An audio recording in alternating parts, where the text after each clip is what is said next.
isi irakomerewe pe, bikomeje kugorana. Kandi Hormuz iri hagati ya Irani na Omani.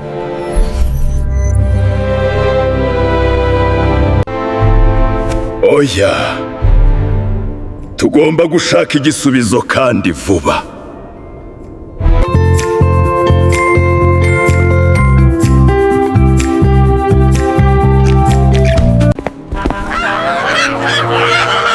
Ibyo kurya n'ibyo kunywa birahenze cyane. Habaye iki koko? Nge ndatekereza ko ari amapfa yateye, kuko ntibisanzwe. Ni iki kibitera kugira ngo ibintu bihende kuri urwego fome? Ni imboga n'imbuto z'abakame zahunduye pe.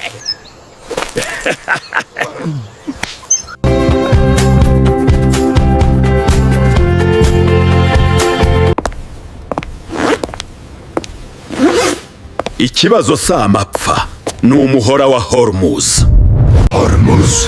Hormuz ni ikisumbua.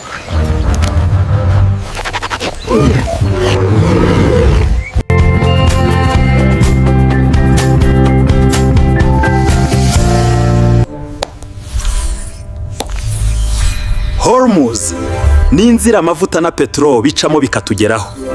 Kandi Hormuz iri hagati ya Irani na Omani. None se ko ari kure, kuki bitugiraho ingaruka hano?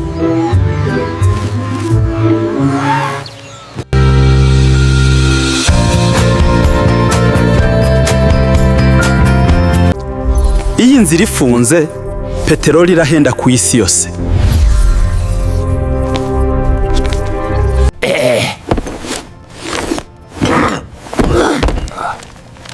Lisansi na mazutu burya niho bica.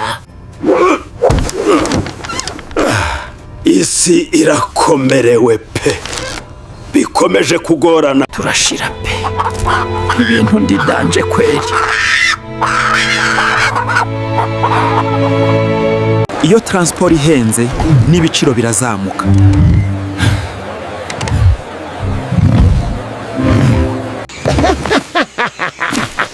None se tuzajya turya amababi gusa? Oya, tugomba gushaka igisubizo kandi vuba. Tugomba kugabanya gusesagura ndetse tugahanga udushya.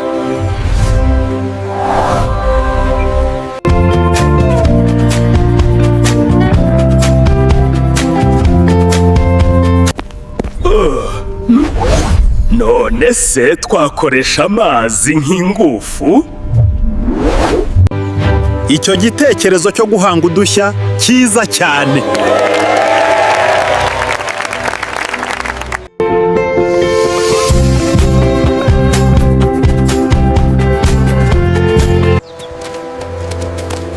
Ubu twumvise aho ikibazo kiva. Buri wese ashaka igisubizo cy'icyo twakora.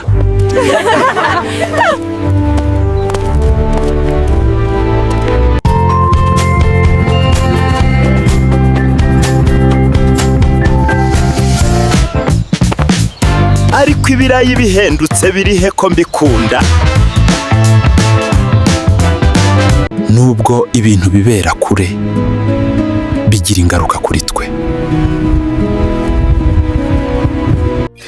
Niba tugeranye hano wakoze kubana natwe, kandi niba ino nkuru yagushimishije cyangwa hari icyo ikwigishije, kora subscribe, like, share na comment.